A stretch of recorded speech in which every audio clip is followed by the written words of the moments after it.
Kindly like the video and subscribe our channel for daily updates.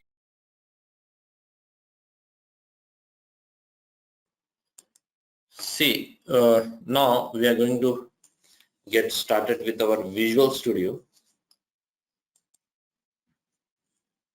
So once you have installed your Visual Studio on your system, then you should see it in your start menu under Visual Studio folder, and you should see Visual Studio 2019. We call it as IDE, Integrated Development Environment. Visual Studio 2019 IDE. I'll just right click this and I'll try to pin it to the taskbar. So now it is available here.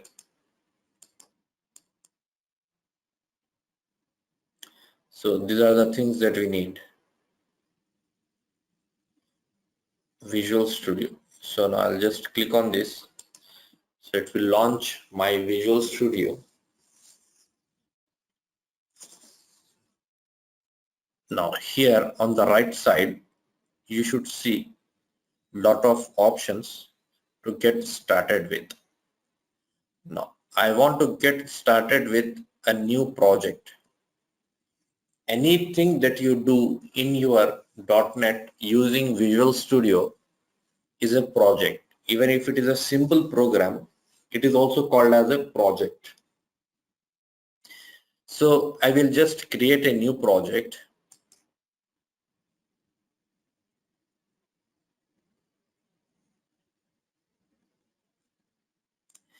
And here you will see three options. All languages.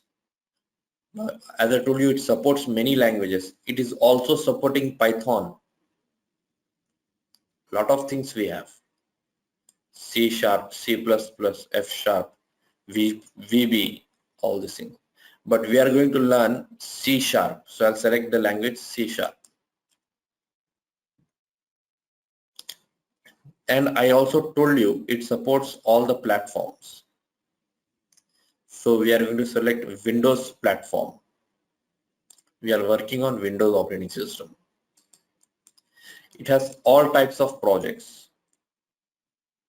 As I told you, you can develop desktop applications, games, IoT, mobile app, web app, all those things we have.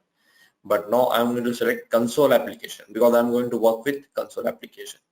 Now once I select console application, here you will see two projects.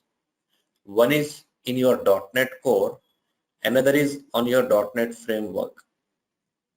Now as I told you, .NET Core is platform independent. You can see it is for Linux, Mac, Windows. These are the operating systems that it supports. .NET Framework, it supports only Windows operating system. So .NET Core,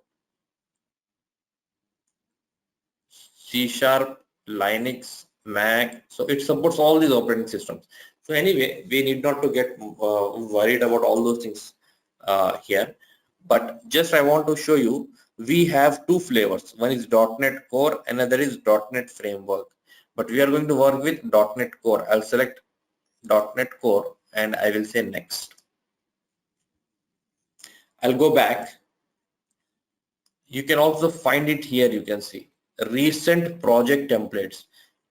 Initially you should not see all these things, but once you get started and working with various projects, then you will find those projects as your recent project template. You can select that from here also, console app.NET Core, but this is the initial approach. So I will select this and I'll say next. Now it is asking project name. I will name it as my first project. Location, where do I want to save this? So I'll explore. I want to go to : bootcamp 5 C#. I'll say select. Now I have selected C# folder, then I'll say create.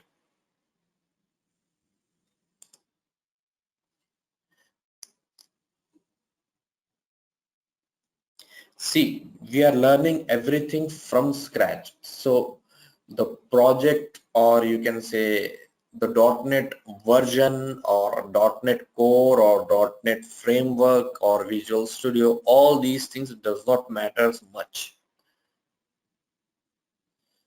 because we are getting started. Even if it is Visual Studio 2017 for C#, no problem. Even if it is framework, no problem. .NET Core, no problem. The things will remain same. All these class libraries remain same. If you are getting yourself, perfect in .NET Core, it means what? You can also work in .NET Framework, because class library remains same. Now, here you see that we get a program.cs file by default, and you have using system, and there is something called as namespace. That is not very much about that. We have our class program, and we have our main method static void main,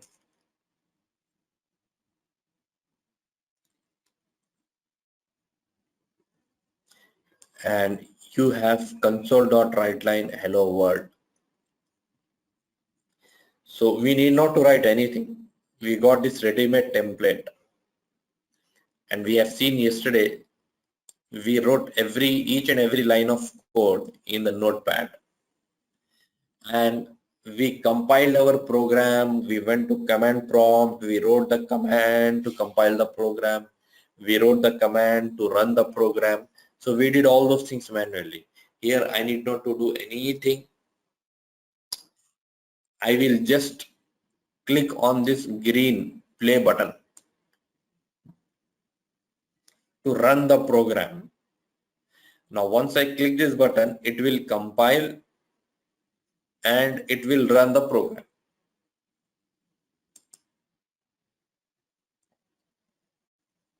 Now you see that.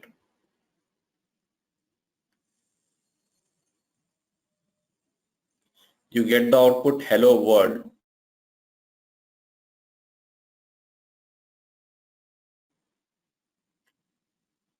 Press any key to continue.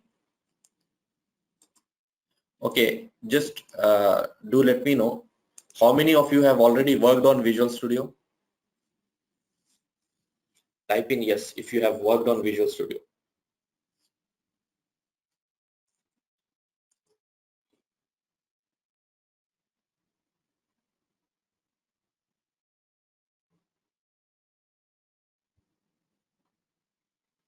One, two, three responses I got. So Ruda Khan, is it the first time you are just seeing this environment?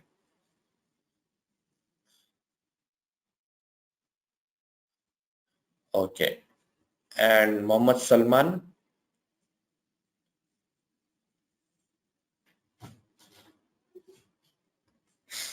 Okay, very good. Now, this is my program.cs. I will close this. We have closed the window for this program.cs file. Now I'll double click this. You get the window back. I will close this. Now, this window is very important. Solution Explorer. Solution Explorer. Here you have solution, and in that solution you will have a project, and in project you will have your files.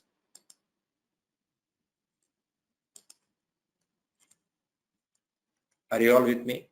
Now this Solution Explorer is very important. If I close, see, my solution can have multiple projects. As of now I have only one project, but in future we will see that we can have multiple projects in one solution.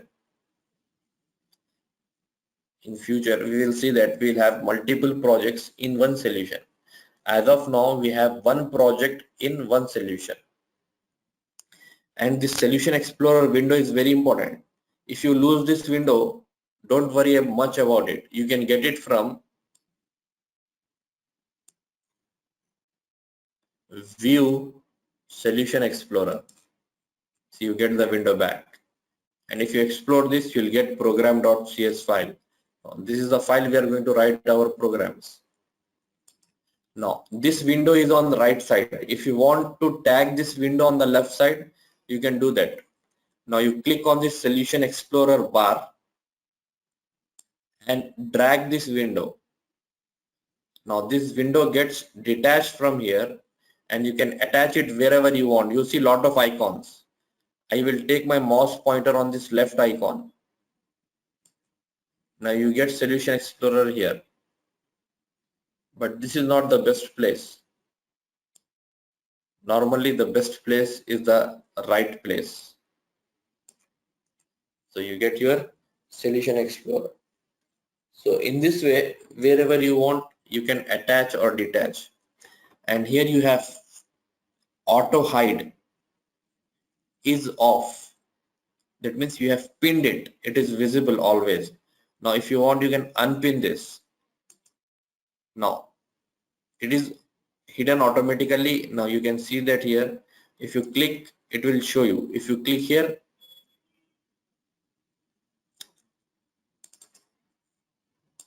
see this, it will hide automatically.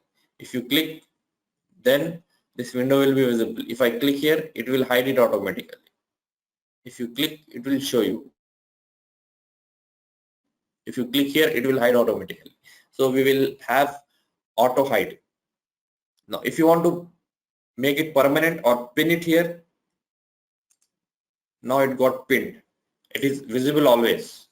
You keep on writing your code, or you can auto hide it. Are you all with me, everyone? These are some basic things you should know. Diagnostic tools, this is not important. I will close this window. Just solution explorer is enough for us. Now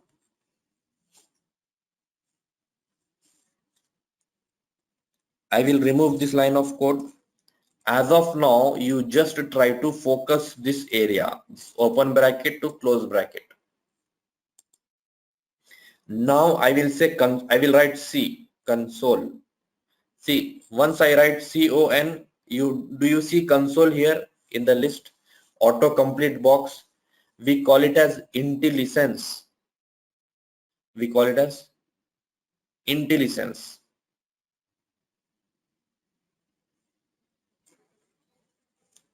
Are you all with me?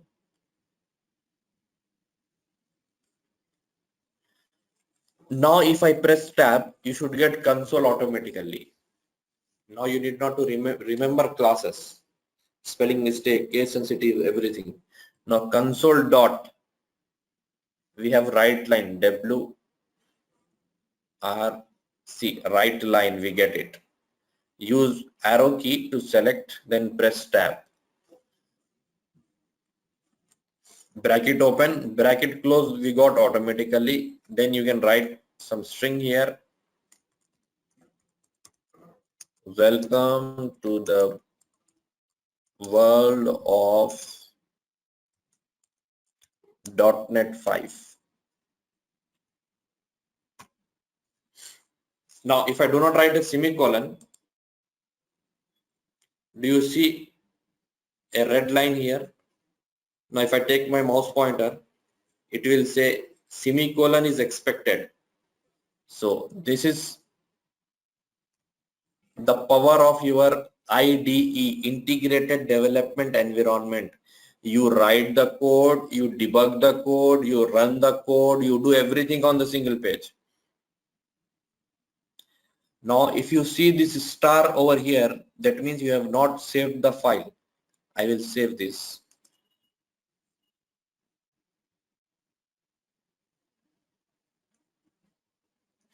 Are you all with me? If I make any kind of spelling mistake, so at design time it will show you an error. Now you see this, it is showing red line.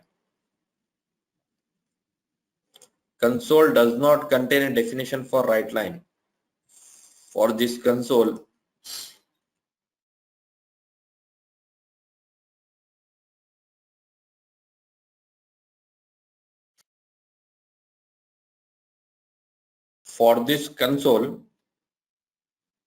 there is no write line method. Yes, C# is case sensitive. Yesterday I told you. W.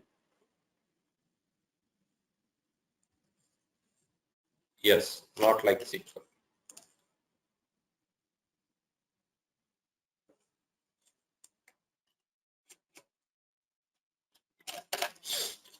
So console.writeLine.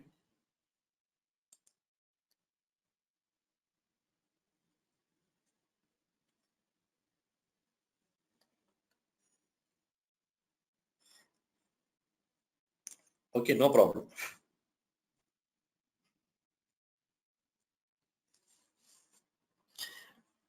So console.writeLine will write something on the output screen. We can do a lot of things. I will say console dot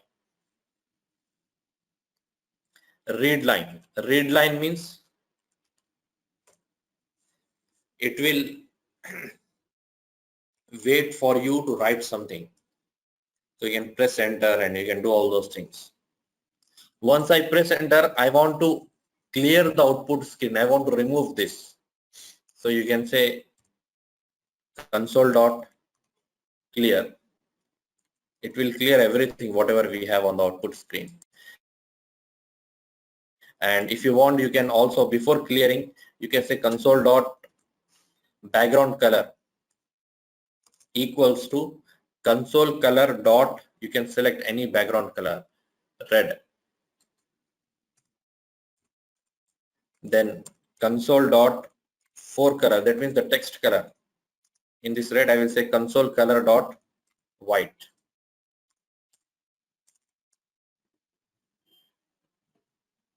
So a lot of things you can do. Console dot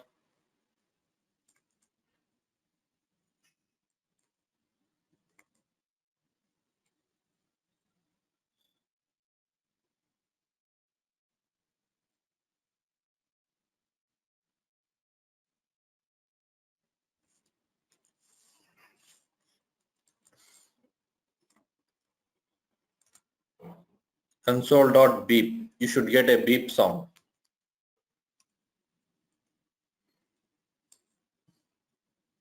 Then I will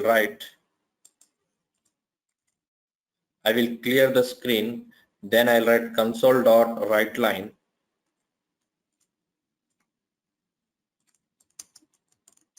Do you see an awesome window now?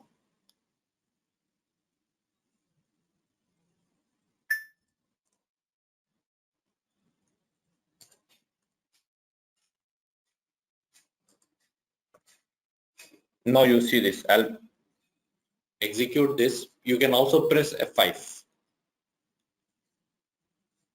Now it simply shows welcome to the world of .NET. You can press Control and scroll to increase the size.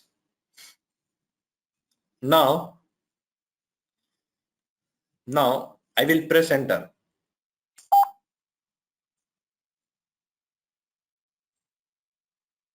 Got it? You got a beep and red in color and everything.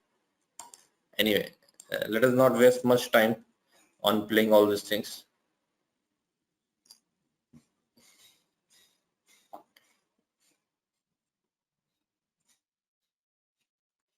Now let me comment it out.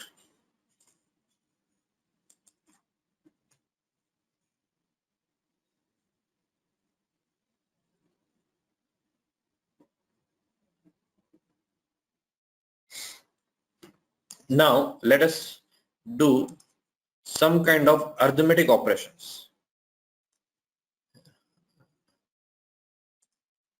Awesome. Now let us do some kind of arithmetic operations.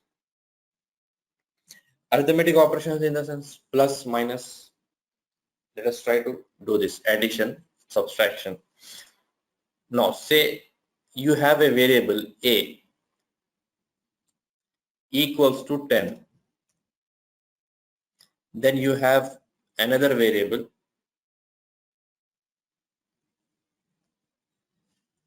b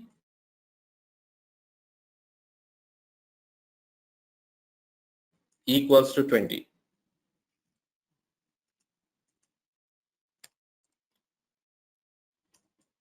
Then you have c equals to a plus b.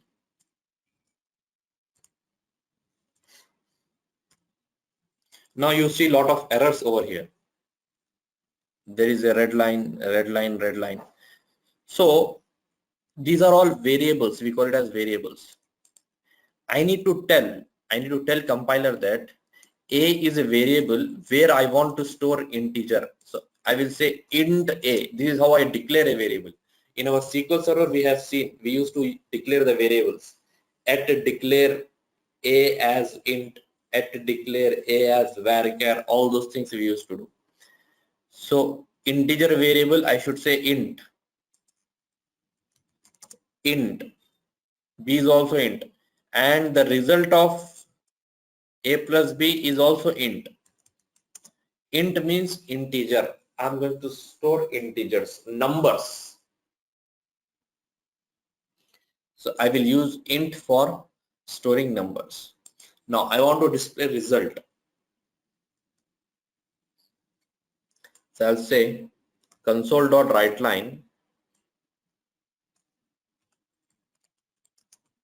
the sum of a and b is c. The sum of a and b is c. Now let us execute and see what it says.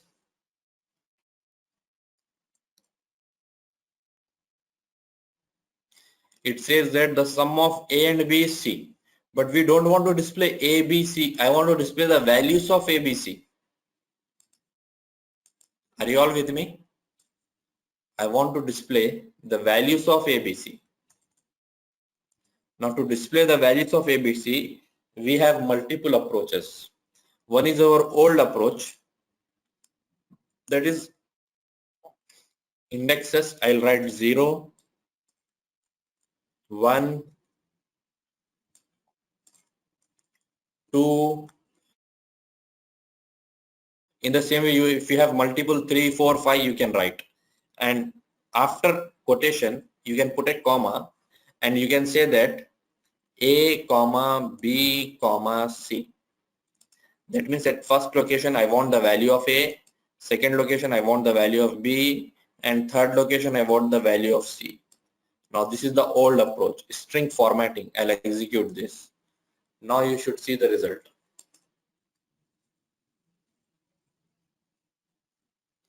Sum of 10 and 20 is 30. Are you all with me, everyone? Simple thing, simple string formatting. Now there is another approach, the latest approach. The latest approach is called as string interpolation or interpolated strings or interpolated strings. So what I will do, before quotation I will write a dollar symbol. I will write a dollar symbol and I'll write my statement, and wherever I want the values, I want the value of a, so I'll put a in floor bracket. I want the value of b, I'll put it in floor bracket. I want the value of c, I'll put it in floor bracket. So this is the latest approach, and I think this is simple and easy approach. Is it clear?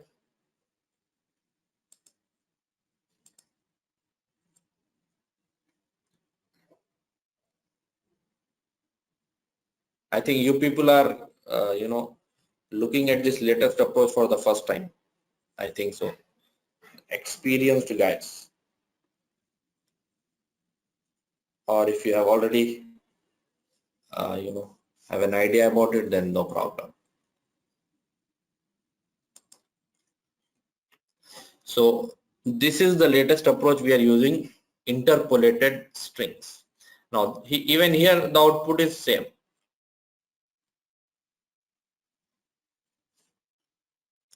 Now there is one more very old approach. One more approach which is very old. What we do string concatenation, which is not at all suggested. String concatenation. Now the sum of, till this I want as is, so I'll put this in quotation. Then I will say plus the value of a, then plus, then I'll put again quotation, then plus I want the value of b, plus, so whatever I want the value, I'll move it out of quotations. Then I'll say plus the value of c.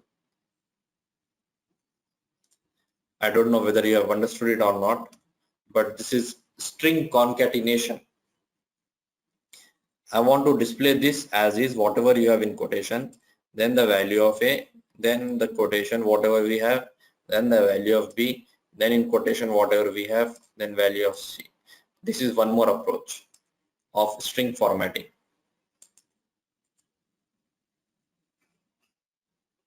So everywhere result is same, but from now onwards we will use this latest approach. String interpolation we will use, and in some scenarios we will also use this. So I hope you people are good with this string formattings.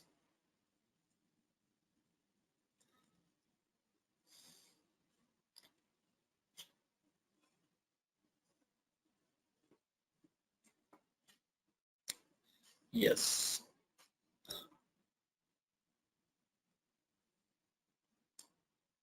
This approach using indexes, this is index 0, 1, 2, you have indexes.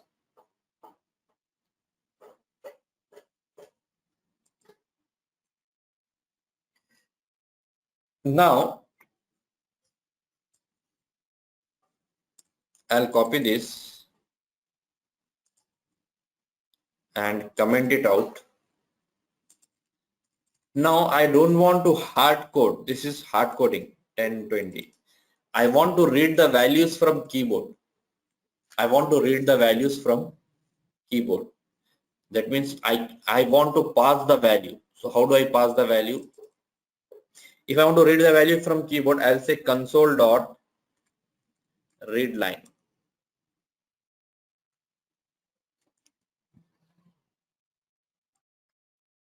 Console dot read line. I will read the value from keyboard and I will store it in A. Read the value from keyboard, I will store it in B. But whatever the value I read it from, there is an error you see. What is the error? Let us read that. Cannot implicitly convert string to int. So whatever I read the value from keyboard throughout my life in any application is always a string. Now it is my job to convert this string to integer.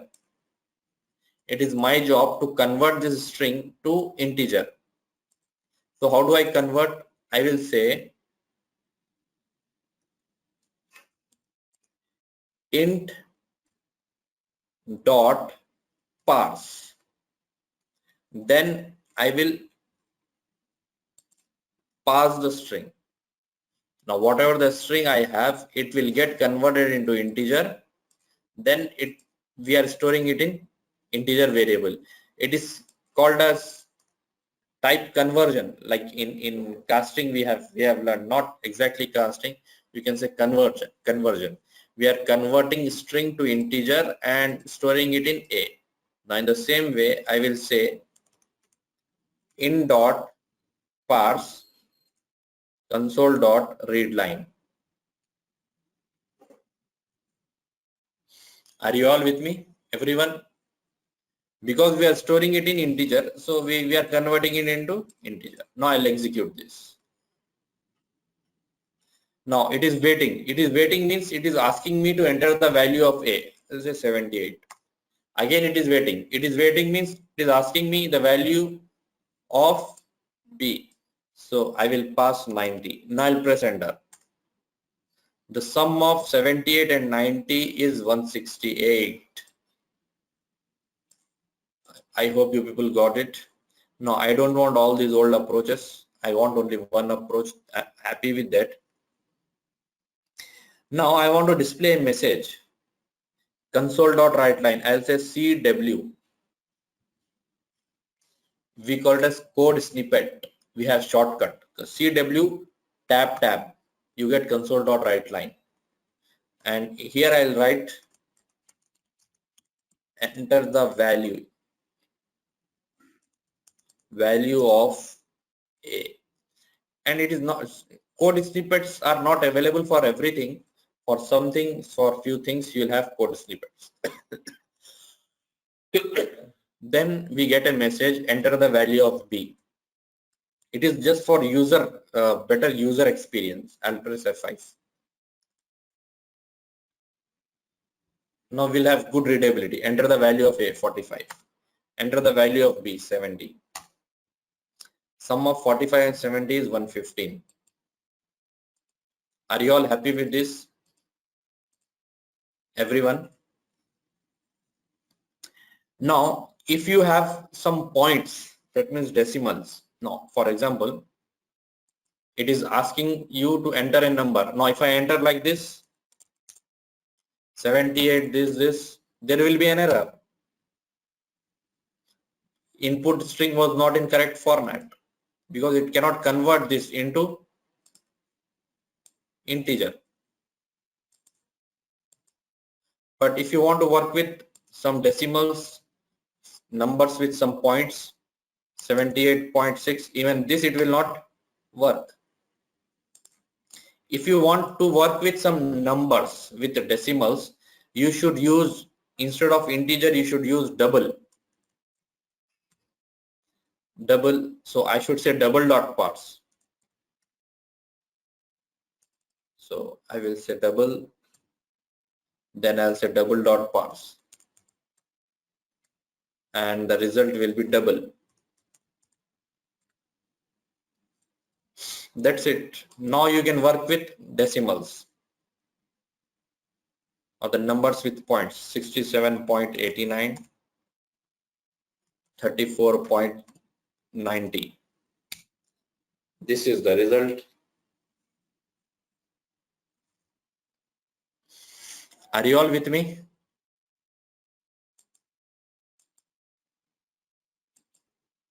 Everyone? But let me shift it back to integer. We are with integers.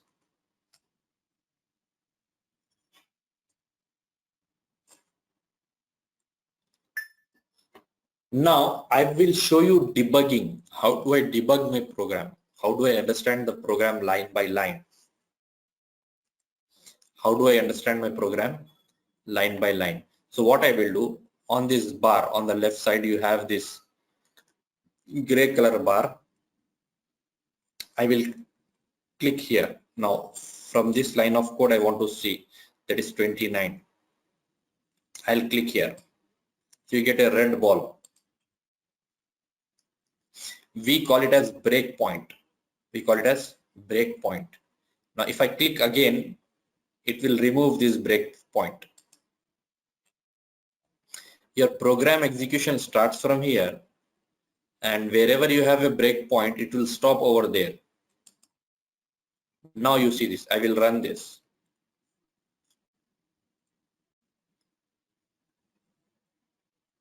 Now do you see a breakpoint? There is nothing in the output because your execution got stopped here. Now I will press F10. It will go to next line. We are looking into program execution line by line. I'll say F10.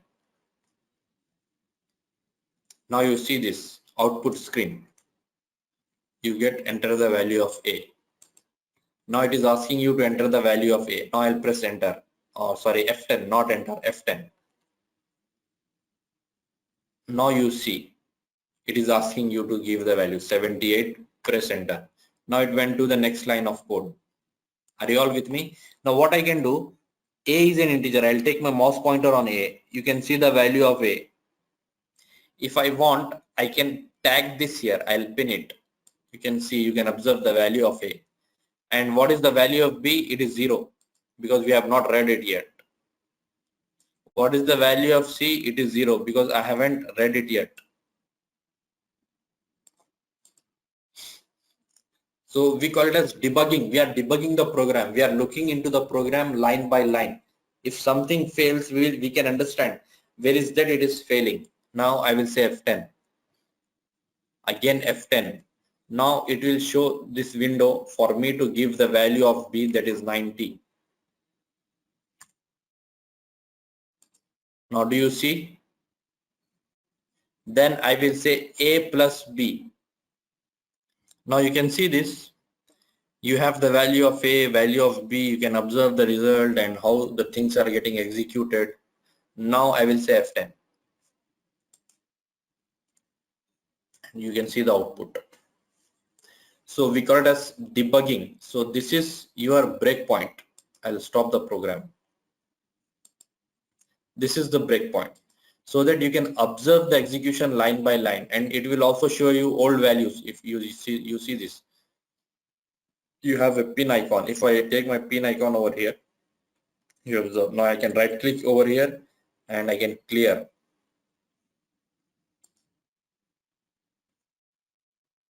Right click, say clear.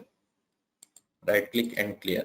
I hope those who have already worked on it, they might be aware of these breakpoints, right? How many of you are aware of the breakpoints? Please write in yes.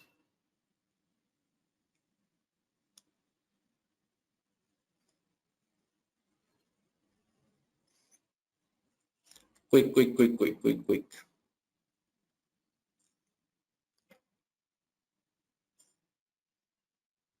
David, Farah and Safura. Okay. Now I will put a breakpoint and I will click. See, once I put a breakpoint, you see settings here, settings icon. Right, settings icon. And I'll click on this settings icon. And here you have a conditions. I'll check this condition. And conditional expression I will write. I will say if A is not equals to 0. If A is not equals to 0. I'm quite sure you might have not seen this. I'll close this. Now this means what? This breakpoint is conditional. If I run this, enter the value of A. Now if I enter the value of A as 67, you see this, it has skipped.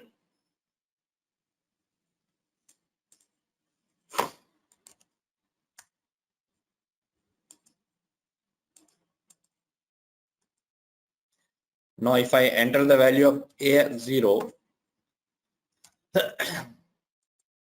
I think something we missed it here. Settings,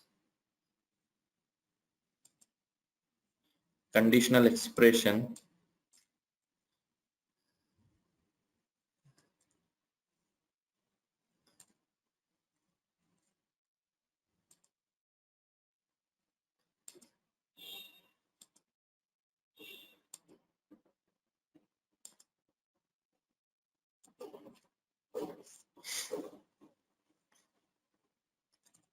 A is not equals to 0. Here I need to put it.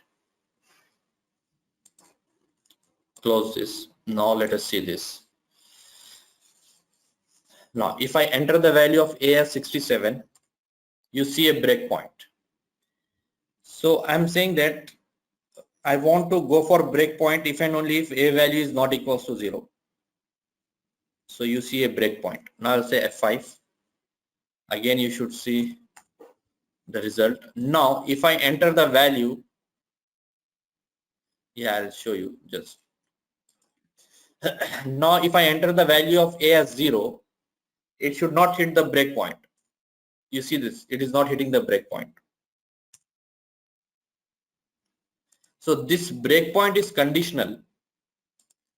Now, sometime in our real-time project, what happens, it will work for all the scenarios, but for a particular value, it is not working. So you want to check only for that particular value. So you can put a breakpoint. Once I put a breakpoint, you will see a setting icon over here. If I click on this setting icon, you should see conditions. So I can check this, and in the previous values, I can write some conditions here. Is true, or when change, or whatever. So here I will say if a value is not equals to 0. If a value is not equals to 0, then you should see a break. It should stop here. Then your breakpoint should work. If a value is 0, then breakpoint will not work. So I'll just close this. If you want, you can add one more conditions. So you can do that. Anyway, just I want to give an idea. I'll just close this. Now you see this. Your breakpoint will work if and only if I give a non-zero value. You see this, it is stopping here. I'll say F10.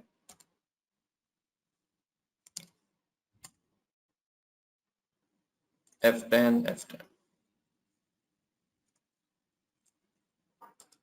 Now if I give 0, breakpoint will not work. It has skipped the breakpoint. So you have conditional breakpoint, we call it as conditional breakpoint. Got it, everyone?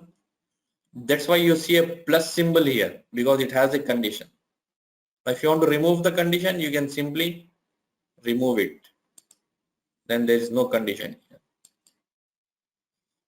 So anyway, this is all about your debugging.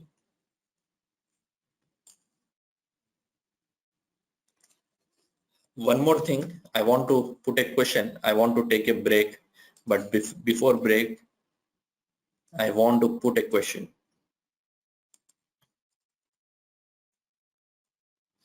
Console.writeLine 10 by 2. Now, can you tell me what will be the output? Everyone.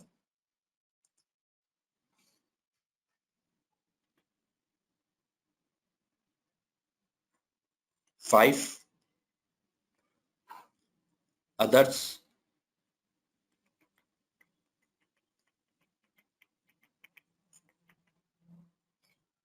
Are you all scared of answering?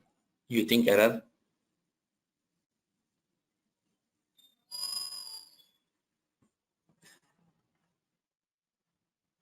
Will it be 5 by 2?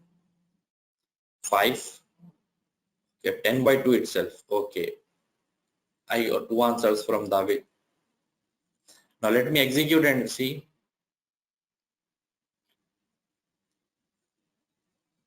Answer is 5. Simple expression, right? 10 by 2. Do you see 5? There is nothing complex. Now, 5 by 2. Now tell me what will be the output. Let me see who can answer this.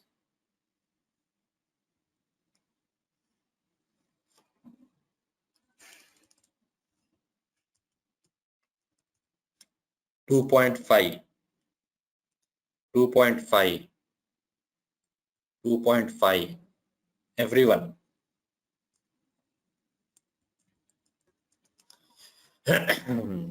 Now let me execute this.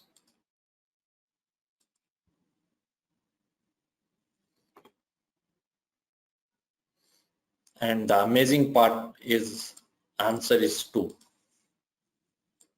Why is answer 2? Why are we not getting 2.5? What should we do to get 2.5? To know all these answers, stay connected. We will be back after the break. Now I want 2.5. How do I get?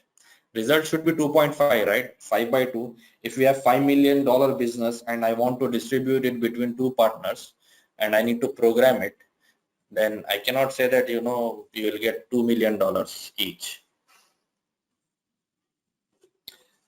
What I need to do? We need to understand here, it is not mathematics, it is programming. I need to combine percentile with by something like this. This is an error. Or something like this. No, not like that. Then what? Okay, I'll just show you. Now let us try to understand something over here.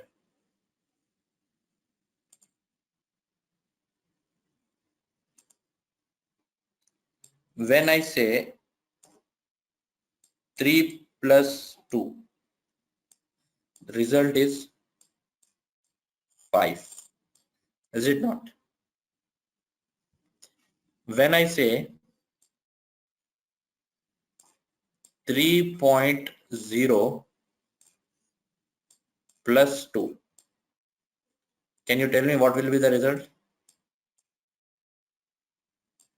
Result will be 5.0. In mathematics, there is no difference between 5 and 5.0. Both the things are same. But we are not learning mathematics. We are learning programming. Here the data structure changes. This is an integer. This is double. We call it as operand 1, operand 2, and this is operator. If both the operands are integer, then the result will be integer. If any one operand is double, anyone, either this or this or both, if at least one operand is double, then the result will be double. Have you understood this, everyone?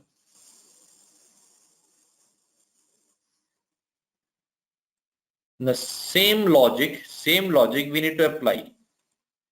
Both the operands are integer, so result is integer 2. If any one operand is double, if I say 5 by 2.0, now you see the result.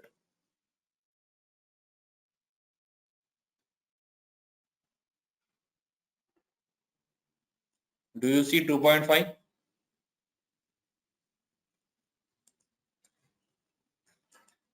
Is it interesting? 5.0 by 2.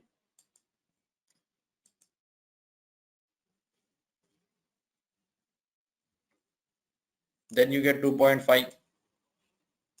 So if any one operand is double, then the result will be double. Okay, this is fine. But what if I have int a equals to 5 and int b equals to 2, and I want to say console.writeLine a by b. Now you tell me what will be the output. This is okay. Now whenever I comment it out anything, this is not at all a part of code now. Now the here output will be 2.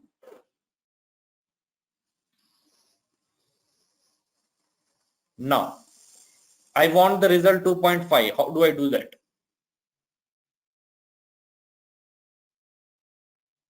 I want the result 2.5. How do I do that?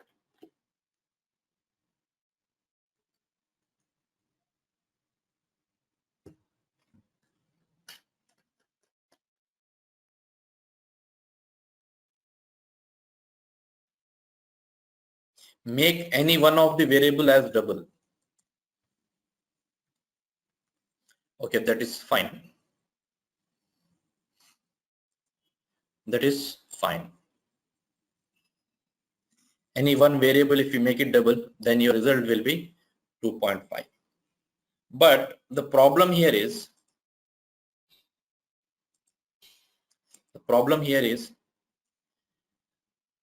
I just want to perform a division in one place, multiple places where I want perform addition, multiplication and all those things. So if I change the data type only for the sake of division, instead of int, if I make it double, first of all, int will take lesser space, double will take huge amount of space.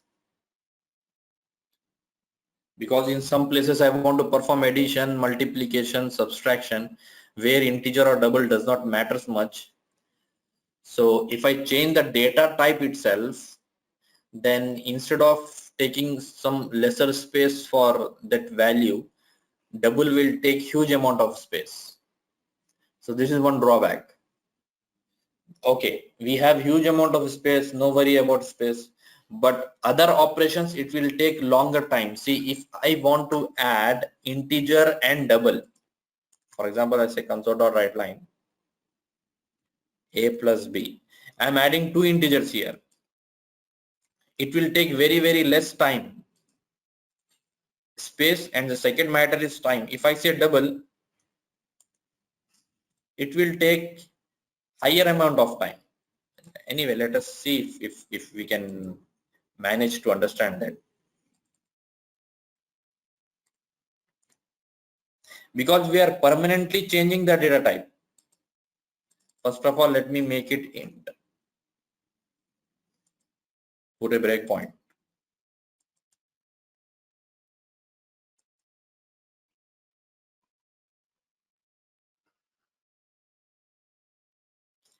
Now I will say F10. So to perform this addition, it took 13 milliseconds. This is fine. Now, as I told you, if I make it double,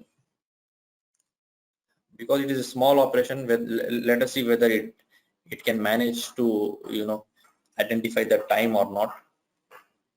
Now I'll say F10. Now you see this addition took 157 milliseconds. Interesting. Okay, here you want to perform division, that is fine. It will work fine here. There is no problem. But this addition is unnecessarily taking huge amount of time. If it is integer, now you see this addition will take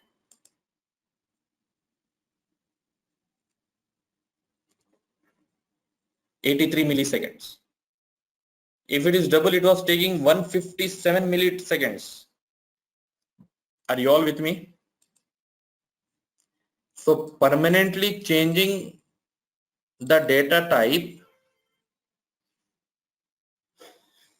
is not the solution. For addition, I don't want to change the data type. Only for division, I want to change the data type. Any one of these, either A or B. So what I will do, before A, I will write double.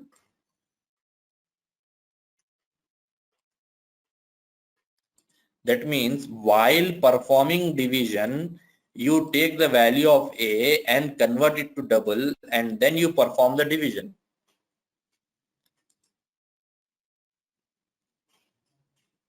You see that you get 2.7 and we get both the solutions. I'll put a breakpoint and you should observe the time. I hope it should take lesser time. You see 35 milliseconds, that's it. Because it is addition of integers, and here division A is 5. Now double A, it is converting it into double, and if I say F10, you should see the result as 2.5. So we are temporarily changing the type of a variable in this particular operation. We call it as typecasting. We call it as typecasting. Hope you might have understood the concept of typecasting. Either you can typecast A or you can typecast B. It is originally an integer, but only for this operation it is acting as double. See, casting. Originally a villain in the movie is not a villain. His casting, character is casting him as a villain, but really he is not a villain. In this movie he is a villain.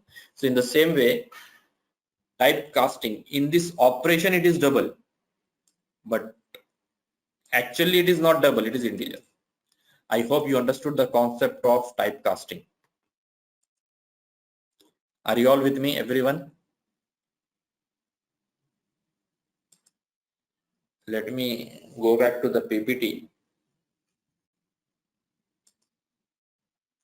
See, this concept is very small, but in real-time project it is very useful.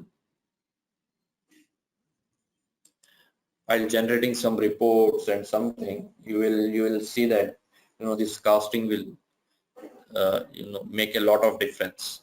In some calculations, if you ignore this casting, then you will lose lot of data.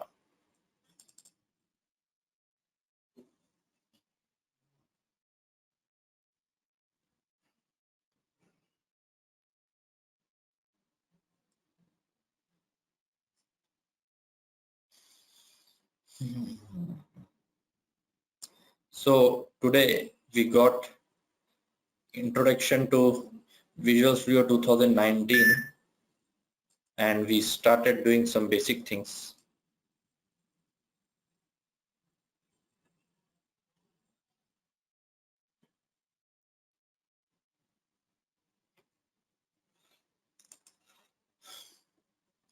We got familiar with project targeting in Visual Studio 2019, and we wrote a simple program.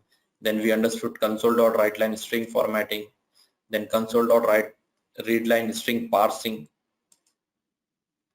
We saw some simple arithmetic operations. Then we understood typecasting.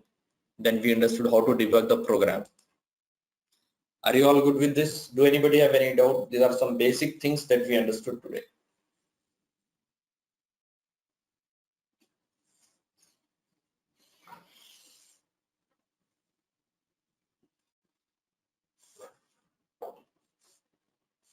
Very good.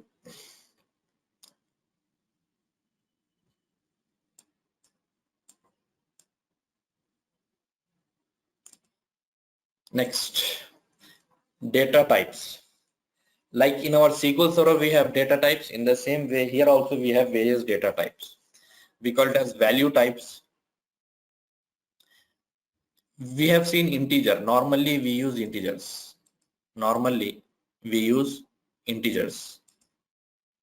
So we have seen integer. S byte range is different, short range is different, long range is very huge with different ranges.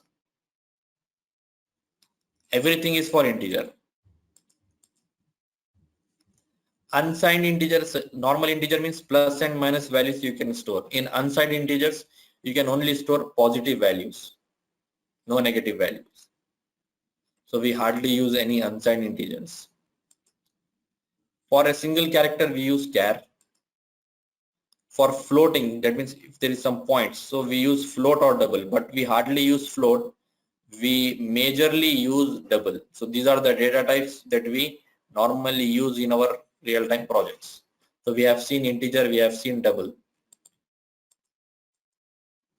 Boolean, we also use Boolean. For true or false, we use Boolean. Bool data type, we use it for true or false.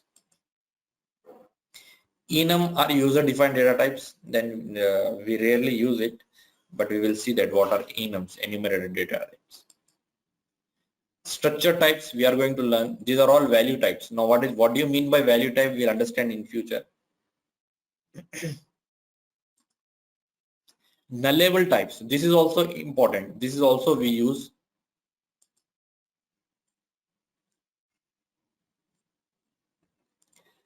Nullable types means you can store nulls in integers. Normally, null value can be stored in strings. I'll discuss one real-time scenario here. Say in our database we have learned, right, employee table and department table. In employee table we have department ID, is it not? We are getting department ID from department table. What do we call the department ID as? What do we call the department ID as? Which is, we are referring to department table. Primary key, department ID in employee table I am talking about. In department table it is primary key, but in employee table it is foreign key. And we know that foreign key can have null values.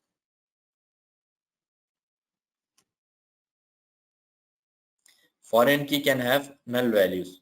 So in our real-time scenario, we have an integer did and I want to store null. Is it possible here? Not possible. So I want some integers that can store null values. So if I put a question mark, it becomes nullable types. So I can store null values. I can store null values, or I can store some values. Are you all with me? If I put a question mark, it becomes nullable types. That means even in integer you can store nulls. So simple thing, that's it. This is all about nullable types. In integer or double, if you want to store null, you can store it with the help of question mark. Next, do you want to see the ranges? You can use this link and you can see all the ranges. You can see integer, its size is 4 bytes. Its ranges from minus this value to plus this value. Simple thing. Unsigned int, its ranges from 0 to this double of this. And we use boolean, it is varchar, you can store true or false, that's it. And we use long, sometimes we use long for a huge long number, from minus this point, this number to plus this number. And we use double for decimals. So minus 1.7 into 10 power 308 to plus 1.7 into 10 power 308. Such a big number you can store with double. Are you all with me? Basically, these are the things we use and these are the ranges we have.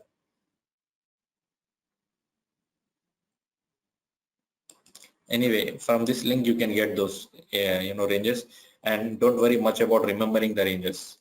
If you want to see the range, the simple approach I will show you.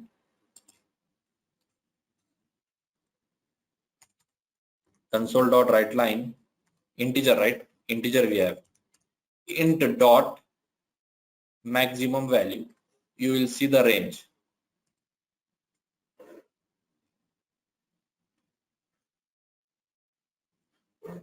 See, this is the maximum value. This is the range, maximum range.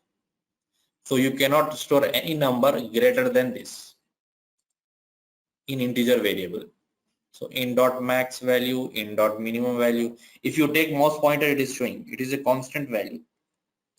If I say in dot minimum value, you can take your mouse pointer, it will show. This is the minimum value. Anyway, simple thing. These are the data types. See, but majorly used data types: integer,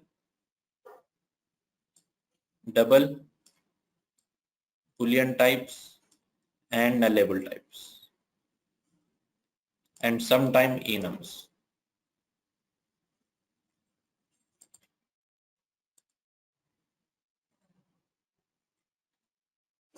Signed integral.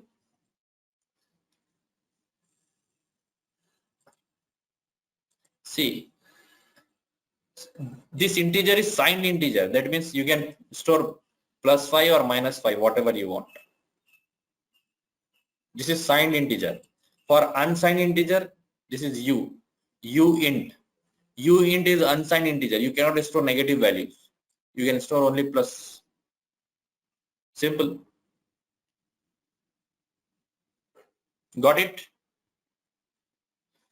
So signed int is int. Plus minus values you can store. Unsigned int means you cannot store negative values. Very good.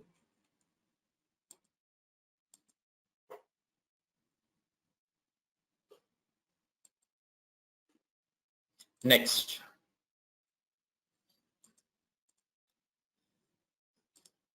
When you want to store strings, that means words or characters, we use string. String is also majorly used data types. Now, for example, I can say string name equals to Manzoor the trainer. And if you want to display, you can say console.writeLine name. That's it. You can store strings.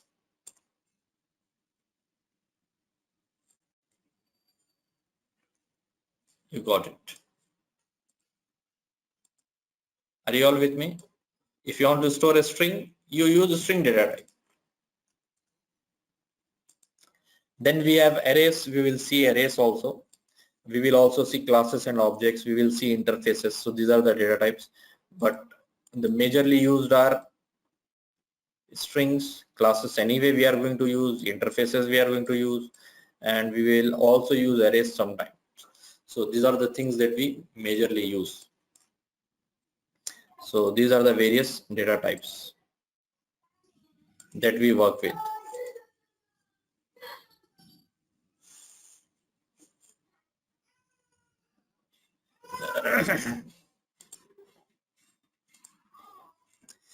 Control structures we will see tomorrow. I think this is enough for the day. So we have seen a lot of things, some basic things you can say. This is especially, these are all basic things. You know, I'm assuming that you know nothing and I'm starting from there, and we are learning everything from scratch. So yes, enums are value type. Now what do you mean by value type? What do you mean by reference type? We will understand that later on. As of now, don't worry much about it. Do anybody have any doubt? And I am quite sure that except one or two people, no one is working on assignments. So anyway, that's it for the day. We will just continue tomorrow. We will tomorrow try to understand control structure. Control structure in the sense, if else, conditional statements, iterative statements, then we have unconditional statements. You know, all those things we will see tomorrow. We will also see something arrays. So basic programming. So tomorrow we will try to finish off this basic programming. Our actual object-oriented programming will start from classes and objects. So these are the things, basic things. Those who have not learned C programming, even for them, you know, this course should work. So that's why I have covered all these things. So that's it for the day. Have a nice day. Thank you very much.